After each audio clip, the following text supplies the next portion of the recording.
नमस्कार जोहार जय आदिवासी साथियों आज विरमपुर 48 जिला पंचायत उम्मीदवार तरीके हूँ आज जांबुपाणी विस्तार अंदर स्थल मुलाकाते आवेला અને આજુબાજુ કેમેરામાં નજર નાખો અહીં પહાડી વિસ્તાર છે અને આ પહાડી વિસ્તારની અંદર આઝાદીના આજે 70-80 વર્ષ થવા આવી ગયા છે। આ વિસ્તારની અંદર આ લોકોને પાયાની સુવિધા ભૌતિક સુવિધા કહેવામાં આવે પીવાના પાણીની પણ પૂરતી સુવિધા નથી, અહીં રોડની પણ વ્યવસ્થિત સુવિધા નથી। અહીં આ સામે દેખાશે તો અહીં સ્કૂલ છે 1 થી 5 ધોરણની ફક્ત 2 ઓરડા આવેલા છે, અહીં પૂરતો સ્ટાફ પણ નથી।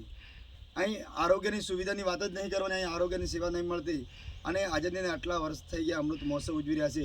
અહીં આ લોકો માટે અહીં મોબાઈલ કવરેજ નથી, અહીં ટાવર નહીં આવતું, ઇમરજન્સી સરકારની સેવા અહીં કોઈ ઉપલબ્ધ નથી।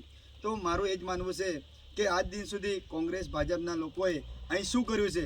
ફક્ત ને ફક્ત આપણા આદિવાસી સમાજના વોટ બેંકનો ઉપયોગ કરી લોભ લાલચ આપીને અહીં ફક્ત ટકાવારી સિવાય કામ જ ન કર્યું। ટકાવારી લઈને એમને પોતાના ઘર ભર્યા છે અને આપણા વિસ્તારની અંદર આદિવાસી નામો પર રોડ રસ્તા ખાઈ ગયા, પુલિયા ખાઈ ગયા, બાથરૂમ ખાઈ ગયા, ઘરો ખાઈ ગયા, હવે જંગલ જમીન અધિકારો ખાઈ ગયા। તો આ બધા એટલા બધા અધિકારો ખાઈ ગયા છે, હવે આરોગ્યની સેવા પણ ખાઈ ગયા। તો હવે મને એવું લાગે છે કે ખરેખર આપણા વિસ્તારની અંદર આ આટલા બધા હકો ખવાતા હોય, શા માટે ખવાતા હોય? અહીં આપણા વિસ્તારની અંદર આપણે જે જાહેર જનતા છે, અભણ છે, અજ્ઞાન છે, જેનો લાભ ઉઠાવી રહ્યા છે।